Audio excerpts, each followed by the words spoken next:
हा मध्ये दोन राहिले का यांचं आल्यावर 292 अन्वये विरोधी पक्षाच्या वतीनं अंतिम आठवडा प्रस्ताव तुमचा खाली आहे. सभागृहामध्ये आणलेला आहे। तुमचा खाली या विषयावरती माझं मत व्यक्त करण्यासाठी मी उभा आहे। नाही मध्ये दोन आवाड साहेब अंतिम आठवडा प्रस्तावामध्ये आवाड साहेब मध्ये आले की तुम्ही विरोधी पक्षाच्या वतीनं अनेक देतो मान्यवर सदस्यांनी आपलं मत व्यक्त केलेलं आहे। यामध्ये शेतकऱ्यांचा महत्त्वाचा विषय पुण्यश्लोक अहिल्यादेवी होळकर यांच्या नावानं कर्जमुक्ती योजना राज्याचे लोकप्रिय मुख्यमंत्री माननीय देवाभाऊंनी आणली।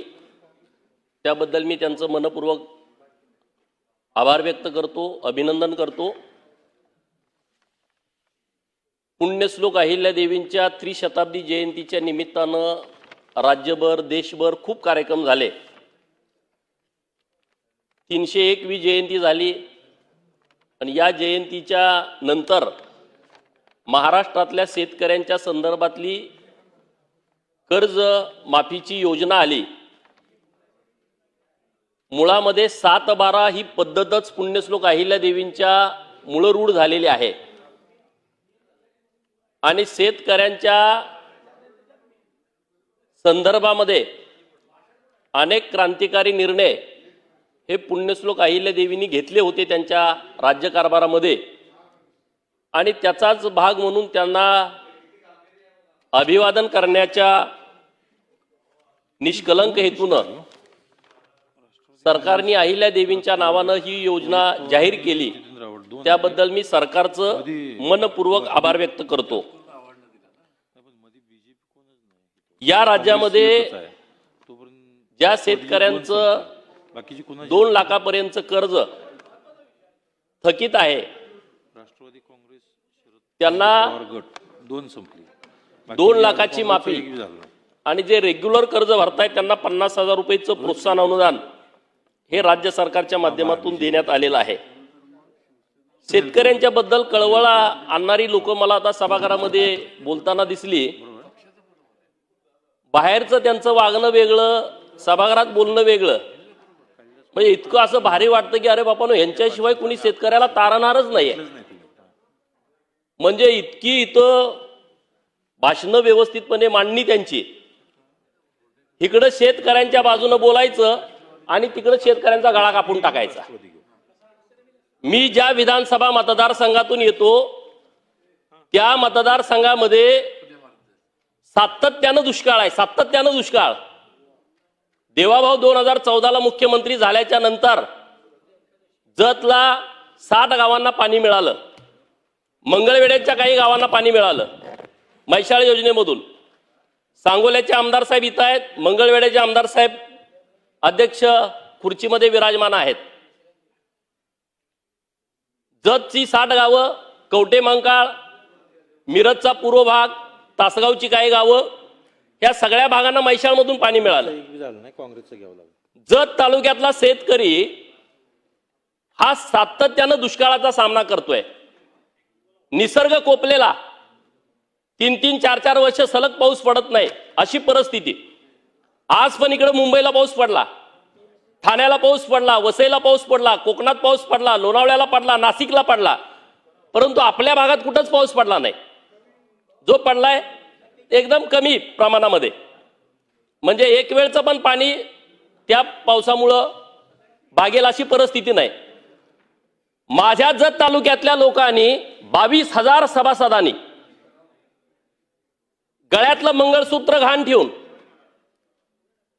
कानातलं किडूक मुडूक मोडून, शरड करड विकून, काय काय सभासद असे आहेत दुसऱ्याच्या चाकरी राहून त्याचे पैसे उचलून सभासद फी भरून जत मध्ये 250 एकरामध्ये कारखाना उभा केला। तो कारखाना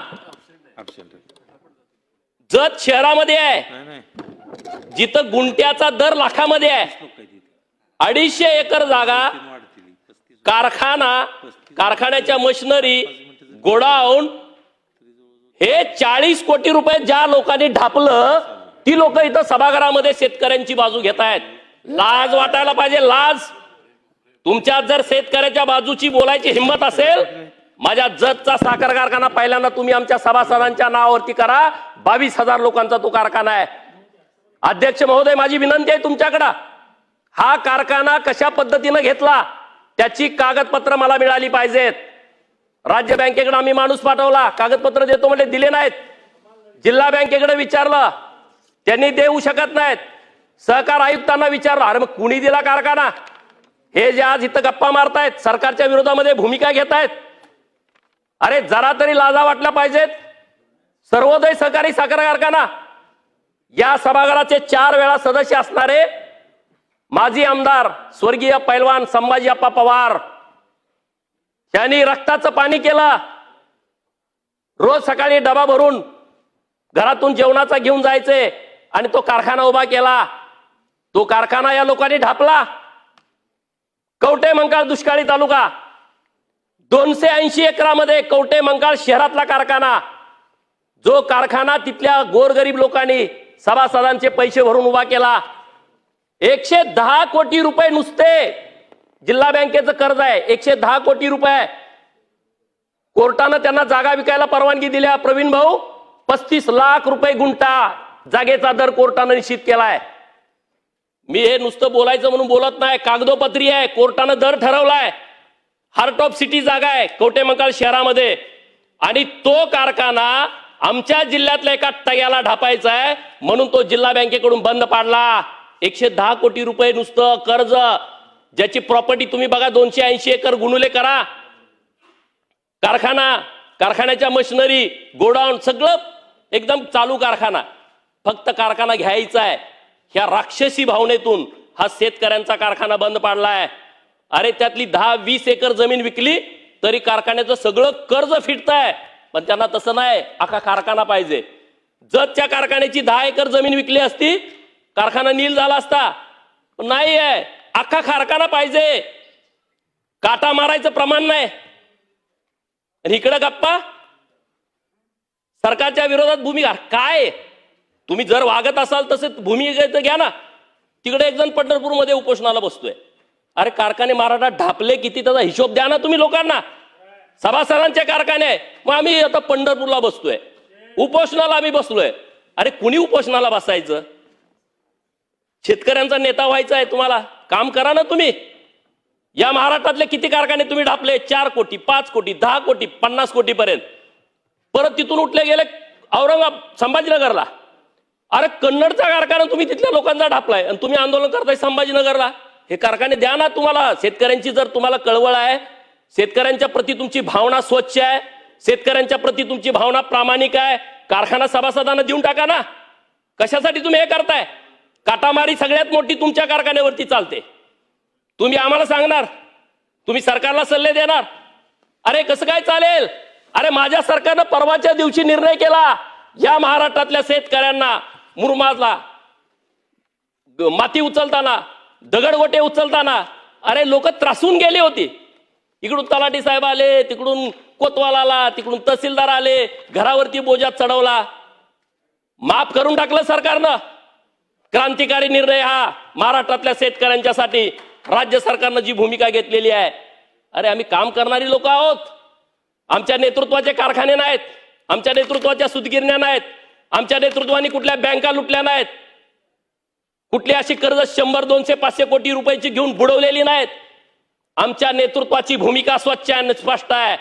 या महाराष्ट्रातल्या शेतकऱ्यांचं कल्याण झालं पाहिजे आणि त्यांच्यासाठीच्या पायाभूत सुविधा कायमस्वरूपीच्या निर्माण झाल्या पाहिजेत. आज मी जत विधानसभा मतदारसंघामधून प्रतिनिधित्व करतोय, ज्या मतदारसंघामध्ये 2000 कोटी रुपयाचं काम म्हैसाळ योजनेचं सुरू आहे. 2000 कोटी रुपये. अरे 20 कोटी, 50 कोटी, 100 कोटी इथं स्वर्गीय गणपतराव देशमुख साहेबांचे नातू इथं आमदार म्हणून इथं बसलेले आहेत. सगळेच आमदार आपले सचिन पाटील साहेब जे दुष्काळी पट्ट्यातून येत आहेत, इकडे नारायण आबा करमाळेचे आमदार दुष्काळी पट्ट्यातून येत आहेत, इथं बसलेले बरेच आमचे सहकारी मित्र की जिथं योजना पाहिजे त्यांना, परंतु पैसे नाहीत. 10 कोटी दिले, 20 कोटी दिले, मागच्या कॉन्ट्रॅक्टरचं बिल भरायला पैसे तेवढे जायचे. समाधान दादा पण इथं वर बसलेले आहेत. 35 गावांचा प्रश्न किती दिवसापासूनचा होता मंगळवेड्याचा. राज्याचे मुख्यमंत्री देवाभाऊ आणि एकनाथ शिंदे साहेबांनी एका ठोक्यात सोडवून टाकला. 1000 कोटी रुपयाचा मंगळवेढ्यासाठी दिला. मान खटावची परिस्थिती तीच होती. फलटण कोरेगावची परिस्थिती ती होती. माळशिरसचा दक्षिण भाग तोही दुष्काळी होता. कसल्या गप्पा मारताय? 40 वर्ष तुम्ही सत्तेमध्ये बसला, तुम्हाला कुठलं धोरण राबवता आलं नाही लोकांच्यासाठी. आज परवा महिलांच्या संदर्भातलं बिल आलं, चेष्टा म्हणे बोगस बिल आहे. अरे गावगाड्यामध्ये राहणाऱ्या महिला आहेत ज्यांना स्वतःची शेती नाही, शेती तुकड्यामध्ये गेली. तुम्ही 1951ला जेव्हा दुरुस्ती केली, घटना दुरुस्ती, त्यामध्ये तुम्ही सिलिंग ऍक्ट सारखा कायदा आणला, त्यामध्ये तुम्ही कुळ कायदा आणला. कसेल त्याची जमीन, शेतकऱ्यांची जमीन कमी झाली, लोकसंख्या वाढत गेली, तुकडे तुकडे पडत गेले. आज अनेक लोक आहेत जी गावात भूमिहीन आहेत, आदिवासी भाऊ आहेत, मागासवर्गीय लोक आहेत, इतर मागासवर्गीय लोक आहेत, मायनर ओबीसीतली लोक आहेत, भटक्या विमुक्तातली पालात राहणारी लोक. कुठं आहे त्यांना जमीन? 10x10च्या खोलीमध्ये आजोबा राहत होता, 10x2च्या खोलीमध्ये पंजोबा राहत होता, 10x10च्या खोलीत बाप पण राहतोय आणि आज त्याचा पोरगा पण त्याच खोलीत राहतोय. परिस्थिती बदलली नाही. आणि त्या महिला भगिनींच्यासाठी माझ्या सरकारनं जर त्यांना शेतकरी घोषित करण्याचा जर निर्णय घेतला असेल तर याचं स्वागत विरोधकांनी सुद्धा करायला पाहिजे होतं. राजकारण तुम्ही प्रत्येक गोष्टीमध्ये करता. तिथून आले पूल कनेक्टिंग लिंक. अरे ज्याला ईश्वरपूर सांगली रोड करायला 2 पिढ्याला जमलं नाही, ते म्हणतात कनेक्टिंग लिंकचा मुका घ्यायला चाललंय. कनेक्टिंग लिंक, अरे करा ना तिथला रस्ता तुम्ही. बारामती तू फलटण 20 वर्ष रस्ताच नव्हता. इथं बरेच मंडळ आहेत, विचारा. इथं फलटण विधानसभा मतदारसंघाचे आमदार साहेब आहेत. बारामती आणि फलटण रस्ता 20 वर्ष नव्हता. देवाभाऊ मुख्यमंत्री झाले आणि बारामती फलटण रस्ता हायवे तयार झाला. वस्तुस्थिती आहे. अरे गावातलं कळलं ना, तुम्ही कनेक्टिंग लिंक कुठं चाललाय? कनेक्टिंग लिंक आज आपल्या सर्वांच्यासाठी आपण येतोय तिथून. आता अगोदर किती वेळ लागायचा आपल्याला? लोणावळ्यामधून आपल्याला इकडं खालापूरच्या टोल नाक्यावरती यायला किती वेळ लागायचा? आज आम्ही टायमिंग बघितलं, मोजून 6 मिनिटांमध्ये आम्ही लोणावळा पास होतोय. कनेक्टिंग लिंक मध्ये 6 मिनिटांमध्ये आम्ही लोणावळा पास करतोय. मिसिंग लिंक, त्याला आता कनेक्टिंग लिंक नाव दिलं. माननीय अध्यक्ष महोदय, या माध्यमातून सरकारकडे माझी मागणी आहे. मुंबई महाराष्ट्राला जोडली गेली नव्हती. 1853ला इंग्रजांनी एक समिती गठीत केली मुंबईतून पुण्याकडे जाणारा रस्ता शोधण्यासाठी. अधिकारी सगळे गोरे तिथं रोज जात होते, त्यांना रस्ता सापडत नव्हता. तिथे एक मेंढपाळ मेंढ्या राखत होता, तो रोज बघत होता काय चाललंय. आणि मग त्याने विचारलं, त्याला काही इंग्रजी बोलता येत नव्हतं, ही लोक कशासाठी येत आहेत? तर त्यांना रस्ता शोधायचा आहे पुण्याला जाणारा. अरे ते म्हणलं, एवढं 2 महिने तुम्ही काय करताय? माझ्या मागे चला तुम्ही, मी तुम्हाला दाखवतो. कारण तो मेंढपाळ होता, सह्याद्रीच्या दऱ्याखोऱ्यामध्ये तो रात्रंदिवस फिरत होता, त्याला सगळ्या तिथल्या पाऊलवाटा माहीत होत्या. आणि मग त्या इंग्रज अधिकाऱ्यांना घेऊन तो गेला आणि तो रस्ता त्यांना दाखवला. आणि मग त्या इंग्रज अधिकाऱ्यांनी विचारलं, ते खुश झाले, अरे तुम्हाला काय पाहिजे बक्षीस? आम्ही तुम्हाला काय बक्षीस देऊ? तेव्हा त्या मेंढपाळानं स्पष्टपणे सांगितलं, स्वाभिमानानं सांगितलं की मला तुमच्याकडून बक्षीस नको आहे, तुम्ही आमच्या भारताला स्वतंत्र द्या, तुम्ही भारतातून निघून जावा. आणि हे ऐकल्याच्या नंतर त्या इंग्रज अधिकाऱ्यांनी त्या मेंढपाळाला गोळ्या घातल्या आणि तो मेंढपाळ या देशासाठी हुतात्मा झालेला वीर शिंगरोबा धनगर होता. आणि म्हणून सरकारकडे माझी मागणी आहे, अगोदर जो जुना रोड आहे तिथं वीर शिंगरोबा धनगराचं मंदिर आहे, लोक तिथून वीर शिंगरोबा धनगराला नारळ फोडणं किंवा तिथं रुपया 2 रुपये 5 रुपये टाकल्याशिवाय पुढे जात नाहीत, अशी परिस्थिती आहे. सरकारकडे माझी मागणी आहे, या कनेक्टिंग लिंकला वीर शिंगरोबा धनगर यांचं नाव दिलं तर खूप उपकार होतील. माझी सरकारकडे हात जोडून विनंती आहे, कारण त्यांनीच रस्ता दाखवला. आज कनेक्टिंग लिंक फक्त 10-12 तास बंद पडला, आपल्या सगळ्यांचा तीळपापड झाला. 1-2 महिन्यापूर्वी चालू झालेला कनेक्टिंग लिंक 1 दिवसभर बंद पडला तर त्याची बातमी झाली, सभागृहामध्ये चर्चा झाली. आणि मग तो विचार करा, मुंबई ही महाराष्ट्राला उर्वरित जोडलेलीच नव्हती आणि ती ज्या माणसामुळे जोडली असेल तर त्यांचं नाव देण्यात यावं, अशी मागणी माझी सरकारकडे आहे. अध्यक्ष महोदय, बरेच विषय आहेत. आज लोक बोलतात सरकार जमीन, अरे हे टगे तेच आहेत. सरकारी जमिनी तुम्ही घेता तुमच्या संस्थांना, कवडी मोल दरानं घेता, 1 रुपयाच्या भाड्यानं घेता आणि ते परत तुम्ही त्याचा बाजार मांडता, कमर्शियल यूज साठी त्याचा उपयोग करता. एक फक्त उदाहरण मी देतोय. आपल्या पनवेल जवळ एका आमच्या सांगली जिल्ह्यातल्या स्वतःला अत्यंत सुसंस्कृत समजणाऱ्या व्यक्तिमत्वानं सरकारची जमीन घेतली. जमीन घेतल्याबद्दल दुमत नाही, परंतु त्यातून 2 एकर जमीन रस्त्यामध्ये गेली. त्याचे पैसे तुम्ही घेता सरकारी जमिनीचे. का नाही तुम्हाला वाटलं ही सरकारची प्रॉपर्टी आहे, आपण ते पैसे सरकारकडे भरावे? त्यांनी भरलेले आहेत. म्हणजे असे अनेक विषय आहेत. आणि म्हणून महाराष्ट्रामध्ये महाराष्ट्र सरकारची जमीन ज्या लोकांनी घेतली आहे आणि त्या कारणासाठी वापरली नसेल तर त्याचा एक आराखडा तयार करावा आणि ती माहिती आपल्या सभागृहासमोर पुढच्या अधिवेशनामध्ये ठेवली पाहिजे. आमचा तो अधिकार आहे, आमचा तो राईट आहे. अरे गावात 500 स्क्वेअर फुटाचं घर बांधलं तर आपण जातो अतिक्रमण काढा म्हणून. कोर्टानं निर्णय दिला की ही सगळी घरं काढून टाका. महाराष्ट्र सरकार आपलं एक पाऊल पुढे टाकलं आणि 2011 पर्यंतची जी घरं आहेत ती घरं कायम केली. जर 500 स्क्वेअर फूट आपण घर, ज्या लोकांना घर नाही त्यांना घर बांधायला जागा देत नसेल तर अशा शेकडो हजारो कोटी रुपयाच्या प्रॉपर्ट्या काही लोकांनी घशात घातलेल्या आहेत, तर त्या प्रॉपर्ट्या सरकार जमा करण्याची आवश्यकता आहे. अशी भूमिका माझी आपल्या माध्यमातून सरकारकडे आहे. अध्यक्ष महोदय, विद्यार्थ्यांचा विषय या प्रस्तावामध्ये आहे आणि त्या विद्यार्थ्यांच्या विषयामध्ये मला सरकारला तर धन्यवाद द्यायचा आहे. सरकार अनेक संस्था, काही जुन्या होत्या त्यांना चांगला निधी देते, काही नवीन संस्था सरकारनं निर्माण केल्या, परंतु त्यामध्ये थोडी तफावत आहे. अध्यक्ष महोदय, आज महाराष्ट्रामध्ये बार्टी संस्था माझ्या मागासवर्गीय विद्यार्थ्यांच्यासाठी काम करते आहे. 13% समाज आपण 300 कोटी रुपयाचा निधी उपलब्ध करून देतोय. TRTI संस्था आदिवासी बांधवांच्यासाठी काम करते आहे. 7% समाज आपण 300 कोटी रुपये देतोय. SCBCच्या माध्यमातून आपण महाराष्ट्रात मराठा समाजाला सारथीच्या माध्यमातून आपण मुलांच्यासाठी योजना राबवतोय. या सारथीला पण आपण 300 कोटी रुपये देतोय. आणि महाज्योती ही पण संस्था आहे ओबीसींच्या साठी काम करणारी, आणि महाज्योतीमध्ये 60%, 52% वेगवेगळे आकडे आहेत. एवढा मोठा समूह आहे, त्यांनाही आपण 300 कोटी रुपये देतोय. अध्यक्ष महोदय, सरकारला माझी विनंती आहे, आपण खूप चांगल्या योजना या माध्यमातून राबवताय, परंतु या सगळ्या बाबत आपण लोकसंख्येच्या हिशोबानं हे जे निधी आपण देतोय तो निधी वाढवला पाहिजे. कारण आता महाज्योतीतून परत वनआरटी केलाय, त्यामध्ये आपण सगळे 51 जमाती भटक्या विमुक्तांच्या त्यामध्ये टाकलेल्या आहेत वनआरटीमध्ये. वनआरटीला तर 55 कोटी रुपये धरलेले आहेत. तर ह्याच्याबद्दल जी असमानता आहे ती समानता सरकारनं कसल्याही परिस्थितीत दूर केली पाहिजे.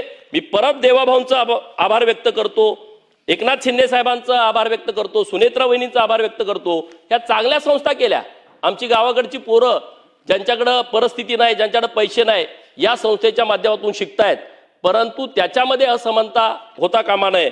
महाज्योतीची जी बिल्डिंग आहे नागपूरची, त्याला राज्य सरकारने 114 कोटी रुपये बांधकामासाठी दिलेले आहेत. सरकारचा आभार व्यक्त करतो. पहिल्या मजल्याचं काम आता सुरू आहे आणि तिथं 2 ऑफिस होत आहेत.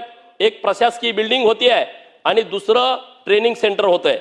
नाशिकमध्ये 174 कोटी रुपये महाज्योतीला राज्य सरकारनं उपलब्ध करून दिलेले आहेत आणि तिथं मोठं ट्रेनिंग सेंटर उभा राहत आहे.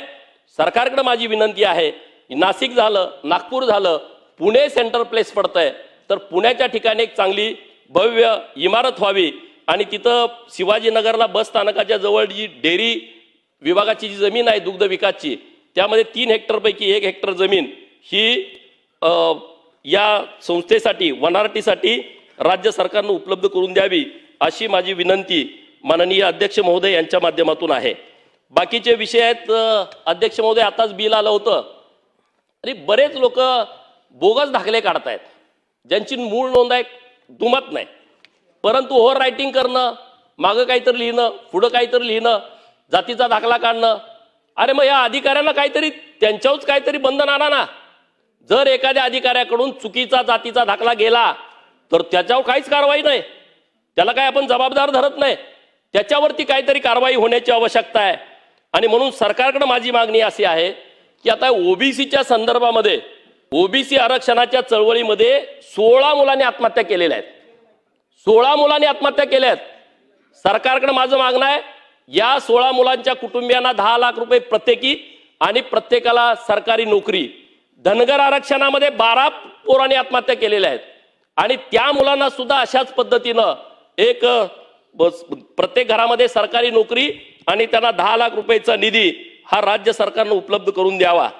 माननीय चंद्रकांत दादा इथं आहेत, त्यांना माझी विनंती आहे, देवाभाऊंच्या नेतृत्वामध्ये एकनाथ शिंदे साहेबांनी देवाभाऊंनी महाराष्ट्रातल्या 18 वेगवेगळ्या महामंडळांची निर्मिती केली आहे आणि खूप चांगला हा निर्णय झाला. या माध्यमातून अनेक योजना सुरू आहेत विद्यार्थ्यांच्या, महिलांच्यासाठी, युवा बेरोजगार मुलांच्यासाठी.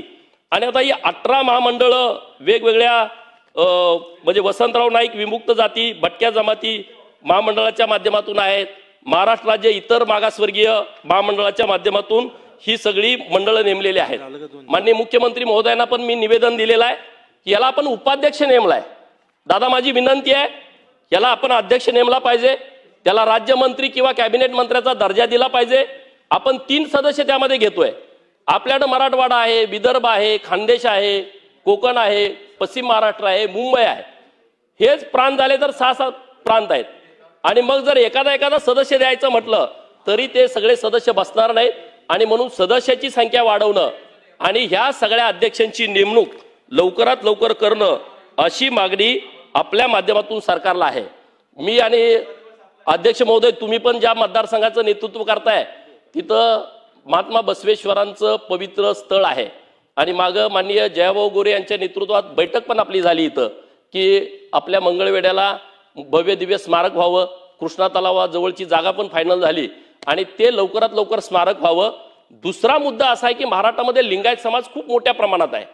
लिंगायत समाज मोठ्या प्रमाणात आहे, परंतु कन्नड बोलणारी लोक आता कमी झालेले आहेत आणि महात्मा बसवेश्वरांचं संत साहित्य आहे सगळं हे कन्नडमध्ये आहे. आणि म्हणून राज्य सरकारकडे माझी मागणी आहे, मी तशा पद्धतीचं पत्र पण दिलंय की हे कन्नड साहित्य हे राज्य सरकारनं मराठीमध्ये ट्रान्सलेट केलं पाहिजे आणि महाराष्ट्रातल्या सगळ्या लोकांच्यासाठी ते उपलब्ध करून दिलं पाहिजे. अशा पद्धतीच्या सूचना आपण द्याव्यात. मी सरकारचा आभार व्यक्त करतो की माझ्या विधानसभा मतदारसंघामध्ये उमदी टू जत 502 कोटी रुपयाचा रस्ता सरकारनं मंजूर करून दिलेला आहे. जतचे लोक म्हणतात की पहिल्यांदाच इतक्या मोठ्या प्रमाणातला निधी हा जत तालुक्यासाठी मिळतोय. नंबर 1 खूप घ्यायचं आहे, बॅकलॉग आहे मोठा. दुसरा मुद्दा पंचायत समितीची इमारत खाली बसून 60 वर्षापूर्वीची होती. त्यांना वाटायला लागले 500 कोटी मिळाले म्हणजे झालं. चला कन्क्लूड करा, कन्क्लूड करा. चला तुम्ही दुसऱ्यांना काहीच बोलणार नाही. दुसऱ्यांना थांबा थांबा आम्हाला कन्क्लूड करा असं नका. जसं वेळ होईल तसा आवाज वाढतोय. जिथं तुम्ही दादागिरी दाखवा तिथं दाखवा ना त्यांना. आम्हाला आम्ही सगळे मागच्या लाईनीवरची लोक आहे. तर माझी विनंती आहे की जतला पंचायत समितीची इमारत नव्हती, 15 कोटी रुपये दिले. जतला नगरपालिकेची इमारत नाही कैलास दादा.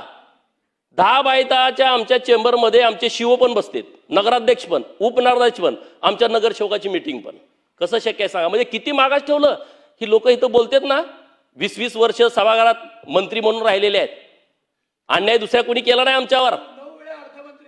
नाही हे कोण मी मानतच नाही, जाऊ दे आता कोणाचं नाव घेऊ नका. पण हे असले विषय नाहीत हो. हे काय वाटतं लोकांना की या बाकीच्या लोकांना काही कळतच नाही. आम्ही म्हणजे कोणतरी सुसंस्कृत लोक आहे. मग आम्ही कोण आहे? आम्ही कोण आहे हा? अरे त्यामुळं आता नगरपालिकेची इमारत आम्हाला 10 कोटी रुपयाची दिली सरकारनं. पहिल्यांदा घडतंय जतसाठी असं. प्राणी संग्रहालयाचा प्रस्ताव आमचा आलाय आता, तो केंद्र सरकारनं राज्य सरकारनं लवकर पाठवावा आणि त्याला आमची मंजुरी करून द्यावी. एक भव्य दिव्य प्राणी संग्रहालय आमच्या जतमध्ये 110 एकरामध्ये उभा राहत आहे. जतला रोज 4 ते 5 हजार लोक येतील अशी व्यवस्था सरकारच्या माध्यमातून उभा राहते आहे. अशा पद्धतीचं काम राज्य सरकारच्या माध्यमातून सुरू आहे. मी या प्रस्तावावरती तुम्ही मला बोलण्याची संधी दिली त्याबद्दल मनपूर्वक आभार व्यक्त करतो आणि थांबतो. धन्यवाद. गोपी शेठ बोला. अध्यक्ष महोदय, नाही अध्यक्ष महोदय अगोदर बोलताना हो जरा थांबा की आम्हाला हो थांबा. पुढे आलो ना आपण. अध्यक्ष महोदय मध्ये 2 राहिले का? 292 अन्वये विरोधी पक्षाच्या वतीनं अंतिम आठवडा प्रस्ताव तुमचा खाली सभागृहामध्ये आणलेला आहे. तुमचा खाली या विषयावरती माझं मत व्यक्त करण्यासाठी मी उभा आहे. नाही मध्ये दोन आवाडसाहेब अंतिम आठवडा प्रस्तावामध्ये आवाडसाहेब मध्ये आले की तुम्ही विरोधी पक्षाच्या वतीनं अनेक देतो मान्यवर सदस्यांनी आपलं मत व्यक्त केलेलं आहे. यामध्ये शेतकऱ्यांचा महत्त्वाचा विषय पुण्यश्लोक अहिल्यादेवी होळकर यांच्या नावानं कर्जमुक्ती योजना राज्याचे लोकप्रिय मुख्यमंत्री माननीय देवाभाऊनी आणली. त्याबद्दल मी त्यांचं मनपूर्वक आभार व्यक्त करतो, अभिनंदन करतो. पुण्यश्लोक अहिल्यादेवींच्या त्रिशताब्दी जयंतीच्या निमित्तानं राज्यभर देशभर खूप कार्यक्रम झाले. 301वी जयंती झाली आणि या जयंतीच्या नंतर महाराष्ट्रातल्या शेतकऱ्यांच्या संदर्भातली कर्ज माफीची योजना आली. मुळामध्ये 7/12 ही पद्धतच पुण्यश्लोक अहिल्यादेवींच्या मूळरूढ झालेली आहे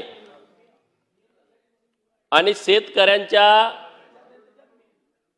संदर्भामध्ये अनेक क्रांतिकारी निर्णय हे पुण्यश्लोक अहिल्यादेवींनी घेतले होते त्यांच्या राज्यकारभारामध्ये आणि त्याचाच भाग म्हणून त्यांना अभिवादन करण्याच्या निष्कलंक हेतूनं सरकारने अहिल्यादेवींच्या नावानं ही योजना जाहीर केली. त्याबद्दल मी सरकारचं मनपूर्वक आभार व्यक्त करतो. या राज्यामध्ये ज्या शेतकऱ्यांचं 2 लाखापर्यंत कर्ज थकीत आहे राष्ट्रवादी काँग्रेस त्यांना 2 लाखाची माफी आणि जे रेग्युलर कर्ज भरतायत त्यांना 50,000 रुपयाचं प्रोत्साहन अनुदान हे राज्य सरकारच्या माध्यमातून देण्यात आलेलं आहे.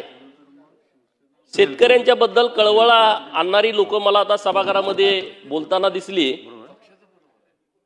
बाहेरचं त्यांचं वागणं वेगळं, सभागृहात बोलणं वेगळं. म्हणजे इतकं असं भारी वाटतं की अरे बापानो यांच्याशिवाय कुणी शेतकऱ्याला तारणारच नाहीये. म्हणजे इतकी इथं भाषणं व्यवस्थितपणे मांडणी त्यांची. इकडं शेतकऱ्यांच्या बाजूनं बोलायचं आणि तिकडं शेतकऱ्यांचा गळा कापून टाकायचा. मी ज्या विधानसभा मतदारसंघातून येतो त्या मतदारसंघामध्ये सातत्यानं दुष्काळ आहे, सातत्यानं दुष्काळ. देवाभाऊ 2014ला मुख्यमंत्री झाल्याच्या नंतर जतला 60 गावांना पाणी मिळालं, मंगळवेढ्याच्या काही गावांना पाणी मिळालं म्हैसाळ योजनेमधून. सांगोल्याचे आमदार साहेब इथं आहेत, मंगळवेढ्याचे आमदार साहेब अध्यक्ष खुर्चीमध्ये विराजमान आहेत. जतची 60 गावं, कवटे मंकाळ, मिरजचा पूर्व भाग, तासगावची काही गावं, या सगळ्या भागांना म्हैसाळमधून पाणी मिळालं. जत तालुक्यातला शेतकरी हा सातत्यानं दुष्काळाचा सामना करतोय. निसर्ग कोपलेला, 3-3, 4-4 वर्ष सलग पाऊस पडत नाही अशी परिस्थिती. आज पण इकडे मुंबईला पाऊस पडला, ठाण्याला पाऊस पडला, वसईला पाऊस पडला, कोकणात पाऊस पडला, लोणावळ्याला पडला, नाशिकला पडला, परंतु आपल्या भागात कुठंच पाऊस पडला नाही. जो पडलाय एकदम कमी प्रमाणामध्ये. म्हणजे एक वेळचं पण पाणी त्या पावसामुळं भागेल अशी परिस्थिती नाही. माझ्या जत तालुक्यातल्या लोकांनी 22,000 सभासदांनी गळ्यातलं मंगळसूत्र घाण ठेवून, कानातलं किडूक मुडूक मोडून, शरड करड विकून, काय काय सभासद असे आहेत दुसऱ्याच्या चाकरी राहून त्याचे पैसे उचलून सभासद फी भरून जत मध्ये 250 एकरामध्ये कारखाना उभा केला. तो कारखाना जत शहरामध्ये आहे, जिथं गुंट्याचा दर लाखामध्ये आहे. 250 एकर जागा, कारखान्याच्या मशिनरी, गोडाऊन, हे 40 कोटी रुपये ज्या लोकांनी ढापलं ती लोक इथं सभागृहामध्ये शेतकऱ्यांची बाजू घेत आहेत. लाज वाटायला पाहिजे, लाज. तुमच्यात जर शेतकऱ्याच्या बाजूची बोलायची हिंमत असेल, माझ्या जतचा साखर कारखाना पहिल्यांदा तुम्ही आमच्या सभासदांच्या नावावरती करा. 22,000 लोकांचा तो कारखाना आहे. अध्यक्ष महोदय, माझी विनंती आहे तुमच्याकडं, हा कारखाना कशा पद्धतीनं घेतला त्याची कागदपत्र मला मिळाली पाहिजेत. राज्य बँकेकडे आम्ही माणूस पाठवला, कागदपत्र देतो म्हणजे दिले नाहीत. जिल्हा बँकेकडे विचारलं, त्यांनी देऊ शकत नाहीत. सहकार आयुक्तांना विचारलं, अरे मग कुणी दिला कारखाना? हे जे आज इथं गप्पा मारतायत, सरकारच्या विरोधामध्ये भूमिका घेतायत, अरे जरा तरी लाजा वाटल्या पाहिजेत. सर्वोदय सहकारी साखर कारखाना या सभागृहाचे 4 वेळा सदस्य असणारे माजी आमदार स्वर्गीय पैलवान संभाजी अप्पा पवार यांनी रक्ताचं पाणी केलं. रोज सकाळी डबा भरून घरातून जेवणाचा घेऊन जायचे आणि तो कारखाना उभा केला. तो कारखाना या लोकांनी ढापला. कवठे मंकाळ दुष्काळी तालुका, 280 एकरामध्ये कवठे मंकाळ शहरातला कारखाना, जो कारखाना तिथल्या गोरगरीब लोकांनी सभासदांचे पैसे भरून उभा केला. 110 कोटी रुपये नुसते जिल्हा बँकेचं कर्ज आहे, 110 कोटी रुपये. कोर्टानं त्यांना जागा विकायला परवानगी दिल्या. प्रवीण भाऊ, 35 लाख रुपये गुंठा जागेचा दर कोर्टानं निश्चित केलाय. मी हे नुसतं बोलायचं म्हणून बोलत नाही, कागदोपत्री आहे. कोर्टानं दर ठरवलाय. हार्ट ऑफ सिटी जागा आहे कवठे मंकाळ शहरामध्ये, आणि तो कारखाना आमच्या जिल्ह्यातल्या एका टग्याला ढापायचा आहे म्हणून तो जिल्हा बँकेकडून बंद पाडला. 110 कोटी रुपये नुसतं कर्ज, ज्याची प्रॉपर्टी तुम्ही बघा 280 एकर गुणुले करा. कारखान्याच्या मशिनरी, गोडाऊन सगळं एकदम चालू कारखाना.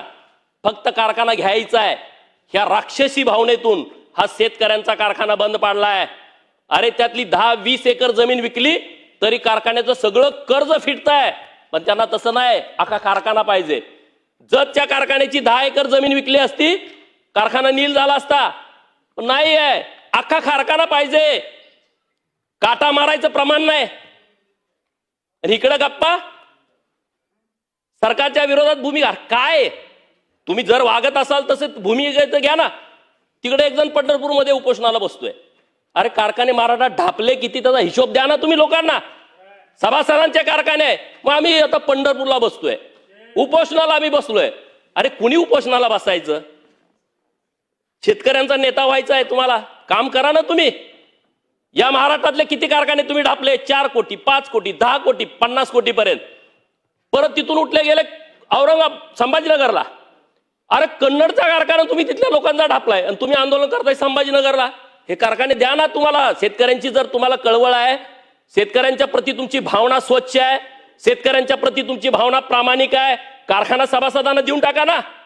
कशासाठी तुम्ही हे करताय? काटामारी सगळ्यात मोठी तुमच्या कारखान्यावरती चालते. तुम्ही आम्हाला सांगणार, तुम्ही सरकारला सल्ले देणार. अरे कसं काय चालेल? अरे माझ्या सरकारनं परवाच्या दिवशी निर्णय केला, या महाराष्ट्रातल्या शेतकऱ्यांना मुरमाजला, माती उचलताना, दगडगोटे उचलताना अरे लोक त्रासून गेले होते. इकडून तलाठी साहेब आले, तिकडून कोतवाल आला, तिकडून तहसीलदार आले, घरावरती बोजा चढवला. माफ करून टाकलं सरकारनं. क्रांतिकारी निर्णय हा महाराष्ट्रातल्या शेतकऱ्यांच्यासाठी राज्य सरकारनं जी भूमिका घेतलेली आहे. अरे आम्ही काम करणारी लोक आहोत. आमच्या नेतृत्वाचे कारखाने नाहीत, आमच्या नेतृत्वाच्या सुतगिरण्या नाहीत, आमच्या नेतृत्वाने कुठल्या बँका लुटल्या नाहीत, कुठली अशी कर्ज 100, 200, 500 कोटी रुपयाची घेऊन बुडवलेली नाहीत. आमच्या नेतृत्वाची भूमिका स्वच्छ आणि स्पष्ट आहे. या महाराष्ट्रातल्या शेतकऱ्यांचं कल्याण झालं पाहिजे आणि त्यांच्यासाठीच्या पायाभूत सुविधा कायमस्वरूपीच्या निर्माण झाल्या पाहिजेत. आज मी जत विधानसभा मतदारसंघामधून प्रतिनिधित्व करतोय, ज्या मतदारसंघामध्ये 2000 कोटी रुपयाचं काम म्हैसाळ योजनेचं सुरू आहे. 2000 कोटी रुपये. अरे 20 कोटी, 50 कोटी, 100 कोटी इथं स्वर्गीय गणपतराव देशमुख साहेबांचे नातू इथं आमदार म्हणून इथं बसलेले आहेत. सगळेच आमदार आपले सचिन पाटील साहेब जे दुष्काळी पट्ट्यातून येत आहेत, इकडं नारायणआबा करमाळेचे आमदार दुष्काळी पट्ट्यातून येत आहेत, इथं बसलेले बरेच आमचे सहकारी मित्र की जिथं योजना पाहिजे त्यांना, परंतु पैसे नाहीत. 10 कोटी दिले, 20 कोटी दिले, मागच्या कॉन्ट्रॅक्टरचं बिल भरायला पैसे तेवढे जायचे. समाधान दादा पण इथं वर बसलेले आहेत. 35 गावांचा प्रश्न किती दिवसापासूनचा होता मंगळवेढ्याचा. राज्याचे मुख्यमंत्री देवाभाऊ आणि एकनाथ शिंदे साहेबांनी एका ठोक्यात सोडून टाकला. 1000 कोटी रुपयाचा मंगळवेढ्यासाठी दिला. मान खटावची परिस्थिती तीच होती, फलटण कोरेगावची परिस्थिती ती होती, माळशिरसचा दक्षिण भाग तोही दुष्काळी होता. कसल्या गप्पा मारताय? 40 वर्ष तुम्ही सत्तेमध्ये बसला. तुम्हाला कुठलं धोरण राबवता आलं नाही लोकांच्यासाठी. आज परवा महिलांच्या संदर्भातलं बिल आलं, चेष्टा, म्हणे बोगस बिल आहे. अरे गावगाड्यामध्ये राहणाऱ्या महिला आहेत, ज्यांना स्वतःची शेती नाही, शेती तुकड्यामध्ये गेली. तुम्ही 1951ला जेव्हा दुरुस्ती केली, घटना दुरुस्ती, त्यामध्ये तुम्ही सिलिंग ऍक्ट सारखा कायदा आणला, त्यामध्ये तुम्ही कुळ कायदा आणला. कसेल त्याची जमीन, शेतकऱ्यांची जमीन कमी झाली, लोकसंख्या वाढत गेली, तुकडे तुकडे पडत गेले. आज अनेक लोक आहेत जी गावात भूमिहीन आहेत, आदिवासी भाऊ आहेत, मागासवर्गीय लोक आहेत, इतर मागासवर्गीय लोक आहेत, मायनर ओबीसीतली लोक आहेत, भटक्या विमुक्तातली पालात राहणारी लोक. कुठं आहे त्यांना जमीन? 10x10च्या खोलीमध्ये आजोबा राहत होता, 10x2च्या खोलीमध्ये पंजोबा राहत होता, 10x10च्या खोलीत बाप पण राहतोय आणि आज त्याचा पोरगा पण त्याच खोलीत राहतोय. परिस्थिती बदलली नाही. आणि त्या महिला भगिनींच्यासाठी माझ्या सरकारनं जर त्यांना शेतकरी घोषित करण्याचा जर निर्णय घेतला असेल तर याचं स्वागत विरोधकांनी सुद्धा करायला पाहिजे होतं. राजकारण तुम्ही प्रत्येक गोष्टीमध्ये करता. तिथून आले पूल कनेक्टिंग लिंक. अरे ज्याला ईश्वरपूर सांगली रोड करायला 2 पिढ्याला जमलं नाही, ते म्हणते कनेक्टिंग लिंकचा मुका घ्यायला चाललंय. कनेक्टिंग लिंक, अरे करा ना तिथला रस्ता. तुम्ही बारामती तू फलटण 20 वर्ष रस्ताच नव्हता. इथं बरेच मंडळ आहेत, विचारा, इथं फलटण विधानसभा मतदारसंघाचे आमदार साहेब आहेत. बारामती आणि फलटण रस्ता 20 वर्ष नव्हता. देवाभाऊ मुख्यमंत्री झाले आणि बारामती फलटण रस्ता हायवे तयार झाला. वस्तुस्थिती आहे. अरे गावातलं कळलं ना, तुम्ही कनेक्टिंग लिंक कुठं चाललाय? कनेक्टिंग लिंक आज आपल्या सर्वांच्यासाठी आपण येतोय तिथून. आता अगोदर किती वेळ लागायचा आपल्याला? लोणावळ्यामधून आपल्याला इकडं खालापूरच्या टोल नाक्यावरती यायला किती वेळ लागायचा? आज आम्ही टायमिंग बघितलं, मोजून 6 मिनिटांमध्ये आम्ही लोणावळा पास होतोय. कनेक्टिंग लिंक मध्ये 6 मिनिटांमध्ये आम्ही लोणावळा पास करतोय. मिसिंग लिंक, त्याला आता कनेक्टिंग लिंक नाव दिलं. माननीय अध्यक्ष महोदय, या माध्यमातून सरकारकडे माझी मागणी आहे. मुंबई महाराष्ट्राला जोडली गेली नव्हती. 1853ला इंग्रजांनी एक समिती गठीत केली मुंबईतून पुण्याकडे जाणारा रस्ता शोधण्यासाठी. अधिकारी सगळे गोरे तिथं रोज जात होते, त्यांना रस्ता सापडत नव्हता. तिथे एक मेंढपाळ मेंढ्या राखत होता, तो रोज बघत होता काय चाललंय. आणि मग त्याने विचारलं, त्याला काही इंग्रजी बोलता येत नव्हतं, ही लोक कशासाठी येत आहेत, तर त्यांना रस्ता शोधायचा आहे पुण्याला जाणारा. अरे ते म्हणलं, एवढं 2 महिने तुम्ही काय करताय, माझ्या मागे चला तुम्ही, मी तुम्हाला दाखवतो. कारण तो मेंढपाळ होता, सह्याद्रीच्या दऱ्याखोऱ्यामध्ये तो रात्रंदिवस फिरत होता, त्याला सगळ्या तिथल्या पाऊलवाटा माहित होत्या. आणि मग त्या इंग्रज अधिकाऱ्यांना घेऊन तो गेला आणि तो रस्ता त्यांना दाखवला. आणि मग त्या इंग्रज अधिकाऱ्यांनी विचारलं, ते खुश झाले, अरे तुम्हाला काय पाहिजे बक्षीस, आम्ही तुम्हाला काय बक्षीस देऊ. तेव्हा त्या मेंढपाळानं स्पष्टपणे सांगितलं, स्वाभिमानानं सांगितलं की मला तुमच्याकडून बक्षीस नको आहे, तुम्ही आमच्या भारताला स्वतंत्र द्या, तुम्ही भारतातून निघून जावा. आणि हे ऐकल्याच्या नंतर त्या इंग्रज अधिकाऱ्यांनी त्या मेंढपाळाला गोळ्या घातल्या आणि तो मेंढपाळ या देशासाठी हुतात्मा झालेला वीर शिंगरोबा धनगर होता. आणि म्हणून सरकारकडे माझी मागणी आहे, अगोदर जो जुना रोड आहे तिथं वीर शिंगरोबा धनगराचं मंदिर आहे, लोक तिथून वीर शिंगरोबा धनगराला नारळ फोडणं किंवा तिथं रुपया 2 रुपये 5 रुपये टाकल्याशिवाय पुढे जात नाहीत, अशी परिस्थिती आहे. सरकारकडे माझी मागणी आहे, या कनेक्टिंग लिंकला वीर शिंगरोबा धनगर यांचं नाव दिलं तर खूप उपकार होतील. माझी सरकारकडे हात जोडून विनंती आहे, कारण त्यांनीच रस्ता दाखवला. आज कनेक्टिंग लिंक फक्त 10-12 तास बंद पडला, आपल्या सगळ्यांचा तिळपापड झाला. 1-2 महिन्यापूर्वी चालू झालेला कनेक्टिंग लिंक 1 दिवसभर बंद पडला, तर त्याची बातमी झाली, सभागृहामध्ये चर्चा झाली. आणि मग तो विचार करा, मुंबई ही महाराष्ट्राला उर्वरित जोडलेलीच नव्हती आणि ती ज्या माणसामुळे जोडली असेल तर त्यांचं नाव देण्यात यावं, अशी मागणी माझी सरकारकडे आहे. अध्यक्ष महोदय, बरेच विषय आहेत. आज लोक बोलतात सरकार जमीन, अरे हे टगे तेच आहेत. सरकारी जमिनी तुम्ही घेता तुमच्या संस्थांना, कवडी मोल दरानं घेता, 1 रुपयाच्या भाड्यानं घेता आणि ते परत तुम्ही त्याचं बाजार मांडता, कमर्शियल यूज साठी त्याचा उपयोग करता. एक फक्त उदाहरण मी देतोय. आपल्या पनवेल जवळ एका आमच्या सांगली जिल्ह्यातल्या स्वतःला अत्यंत सुसंस्कृत समजणाऱ्या व्यक्तिमत्वानं सरकारची जमीन घेतली. जमीन घेतल्याबद्दल दुमत नाही, परंतु त्यातून 2 एकर जमीन रस्त्यामध्ये गेली, त्याचे पैसे तुम्ही घेता सरकारी जमिनीचे. का नाही तुम्हाला वाटलं ही सरकारची प्रॉपर्टी आहे, आपण ते पैसे सरकारकडे भरावे? त्यांनी भरलेले आहेत. म्हणजे असे अनेक विषय आहेत. आणि म्हणून महाराष्ट्रामध्ये महाराष्ट्र सरकारची जमीन ज्या लोकांनी घेतली आहे आणि त्या कारणासाठी वापरली नसेल तर त्याचा एक आराखडा तयार करावा आणि ती माहिती आपल्या सभागृहासमोर पुढच्या अधिवेशनामध्ये ठेवली पाहिजे. आमचा तो अधिकार आहे, आमचा तो राईट आहे. अरे गावात 500 स्क्वेअर फुटाचं घर बांधलं तर आपण जातो अतिक्रमण काढा म्हणून. कोर्टानं निर्णय दिला की ही सगळी घरं काढून टाका. महाराष्ट्र सरकार आपलं एक पाऊल पुढे टाकलं आणि 2011 पर्यंतची जी घरं आहेत ती घरं कायम केली. जर 500 स्क्वेअर फूट आपण घर, ज्या लोकांना घर नाही त्यांना घर बांधायला जागा देत नसेल तर अशा शेकडो हजारो कोटी रुपयाच्या प्रॉपर्ट्या काही लोकांनी घशात घातलेल्या आहेत, तर त्या प्रॉपर्ट्या सरकार जमा करण्याची आवश्यकता आहे. अशी भूमिका माझी आपल्या माध्यमातून सरकारकडे आहे. अध्यक्ष महोदय, विद्यार्थ्यांचा विषय या प्रस्तावामध्ये आहे आणि त्या विद्यार्थ्यांच्या विषयामध्ये मला सरकारला तर धन्यवाद द्यायचा आहे. सरकार अनेक संस्था, काही जुन्या होत्या त्यांना चांगला निधी देते, काही नवीन संस्था सरकारनं निर्माण केल्या, परंतु त्यामध्ये थोडी तफावत आहे. अध्यक्ष महोदय, आज महाराष्ट्रामध्ये बार्टी संस्था माझ्या मागासवर्गीय विद्यार्थ्यांच्यासाठी काम करते आहे. 13% समाज आपण 300 कोटी रुपयाचा निधी उपलब्ध करून देतोय. TRTI संस्था आदिवासी बांधवांच्यासाठी काम करते आहे. 7% समाज आपण 300 कोटी रुपये देतोय. SCBCच्या माध्यमातून आपण महाराष्ट्रात मराठा समाजाला सारथीच्या माध्यमातून आपण मुलांच्यासाठी योजना राबवतोय. या सारथीला पण आपण 300 कोटी रुपये देतोय. आणि महाज्योती ही पण संस्था आहे ओबीसींच्यासाठी काम करणारी, आणि महाज्योतीमध्ये 60%, 52% वेगवेगळे आकडे आहेत.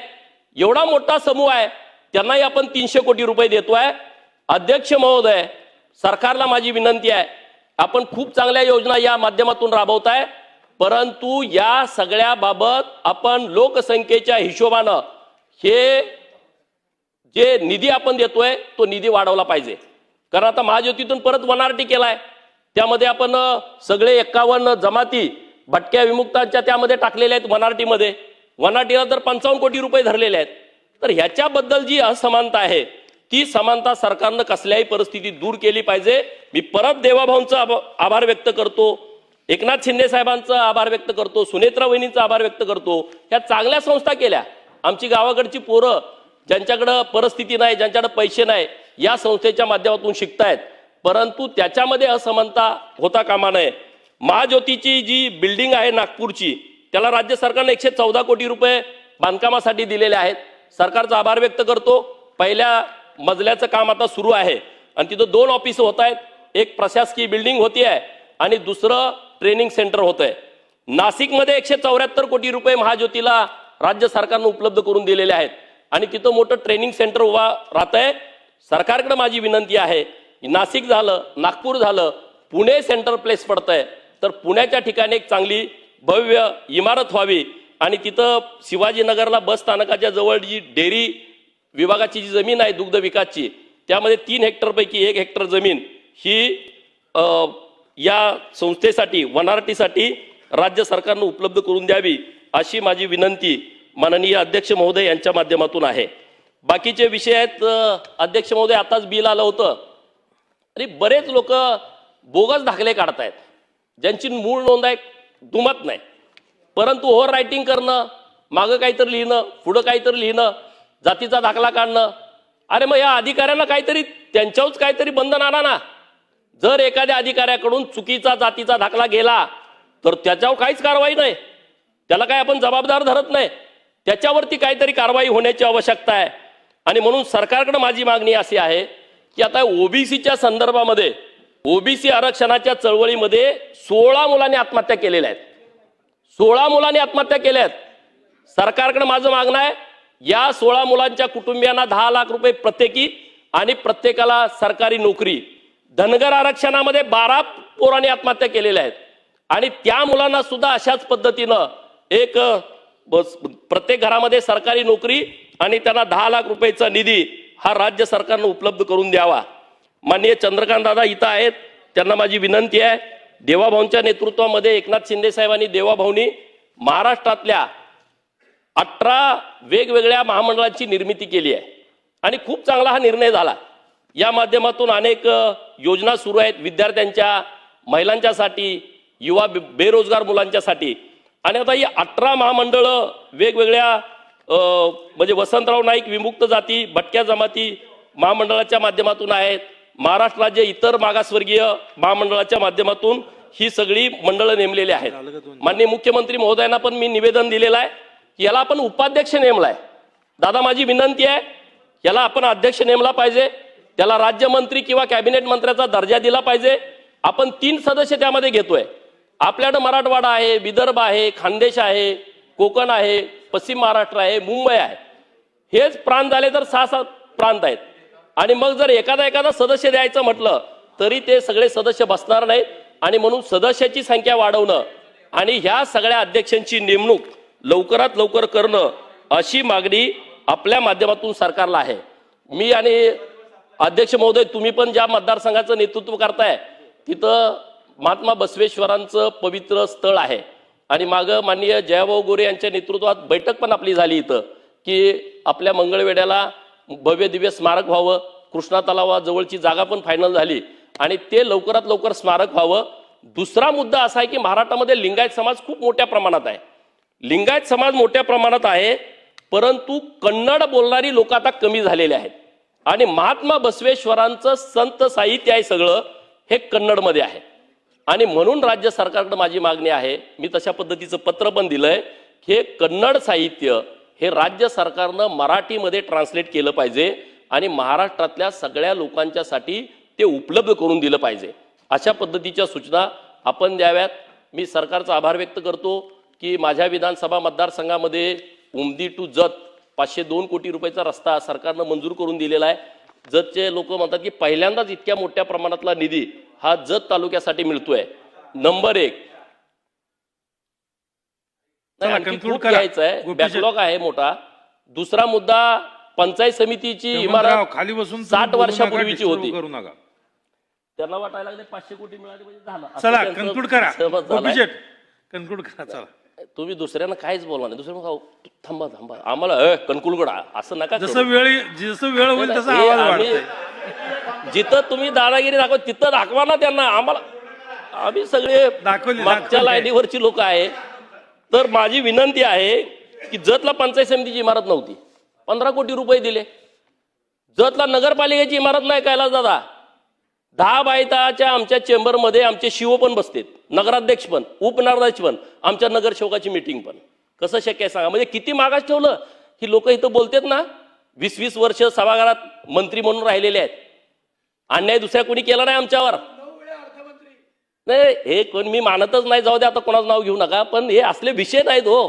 हे काय वाटतं लोकांना की या बाकीच्या लोकांना काही कळतच नाही. आम्ही म्हणजे कोणतरी सुसंस्कृत लोक आहे. मग आम्ही कोण आहे? आम्ही कोण आहे? हा, आणि त्यामुळं आता नगरपालिकेची इमारत आम्हाला 10 कोटी रुपयाची दिली सरकारनं. पहिल्यांदा घडतंय जतसाठी असं. प्राणी संग्रहालयाचा प्रस्ताव आमचा आलाय आता, तो केंद्र सरकारनं राज्य सरकारनं लवकर पाठवावा आणि त्याला आमची मंजुरी करून द्यावी. एक भव्य दिव्य प्राणी संग्रहालय आमच्या जतमध्ये 110 एकरामध्ये उभा राहत आहे. जतला रोज 4 ते 5 हजार लोक येतील अशी व्यवस्था सरकारच्या माध्यमातून उभा राहते आहे. अशा पद्धतीचं काम राज्य सरकारच्या माध्यमातून सुरू आहे. मी या प्रस्तावावरती तुम्ही मला बोलण्याची संधी दिली त्याबद्दल मनपूर्वक आभार व्यक्त करतो आणि थांबतो. धन्यवाद.